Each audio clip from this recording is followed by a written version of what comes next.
No. Welcome to Reminiscing with History Makers. We're here today with Nathan McClure. Thank you for joining us. Pleasure. To start, when did you join APCO?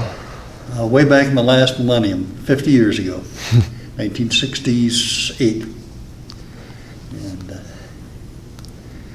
so then I was fortunate enough to go to my first APCO conference in 1968 in Palm Springs, and I've been to every one since then. So it's been quite a ride. Yeah. Could you describe your agency and your position? Well, now I'm mostly retired. I spent 34 years in the public sector. I started out as a deputy sheriff. It was supposed to be a part-time summer job. Ended up lasting 9 years. And I was an emergency management coordinator for a county for 8 years. And then I ran a consolidated 911 center for 17 years.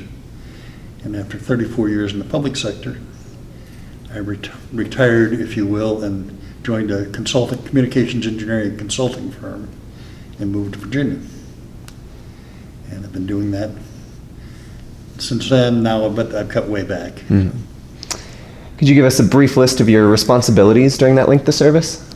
Well, within APCO, okay, I served 2 terms as president of the Illinois chapter, was on the executive council as the chapter representative for a number of years. In 1975, I was elected second vice president of APCO International, what's now APCO International, and went through the chairs, and from 1978 and 1979, I was the APCO president. All right. Could you describe what course drew you to APCO and if there was a particular person influential in that?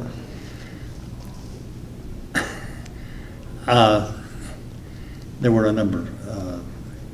When I first got involved, Otto Rhodes was the president of APCO. He was from Illinois, as I was at the time. And he was an influence. And then Bob Hayek, who was the secretary of the Illinois chapter for many years, was a big influence, as was past President Bill Miller, also from Illinois. And they kind of kept me going in a direction. And I haven't learned to say no. Would you describe your APCO activities at the state chapter and national level during your tenure? As I say, I was chapter president 2 terms in Illinois, and then again president of the Michigan chapter of APCO. I've served on numerous committees at the state and national level, international level.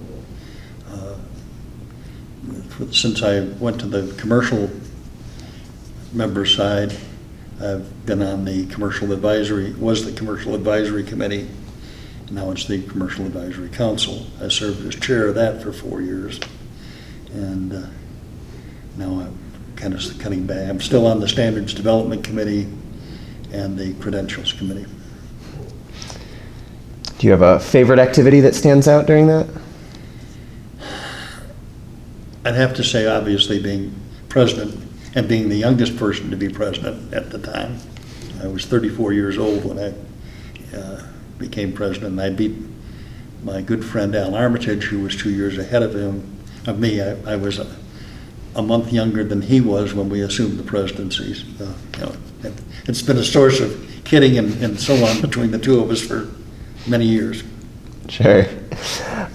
Has your APCO membership had a direct effect on your career in public communications? I have gotten so much from APCO and through APCO that I'll never be able to repay it.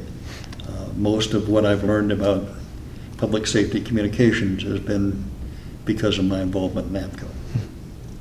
It's a tremendous source, not only the formal programs, but being able to network and with other members and so on. It's a tremendous opportunity. What would you say you like most about APCO? The networking, and the 50 years of conferences, we've got many friends. What would you say APCO does better than anyone else? Represents public safety communications. What do you think APCO needs to do to move forward and to stay current? keep on doing what it's doing. You know, I mean, the advocacy, the representing public safety communications in the regulatory environment, advocating for its members, bringing the members education, training, and being in the forefront, which they're doing an excellent job of.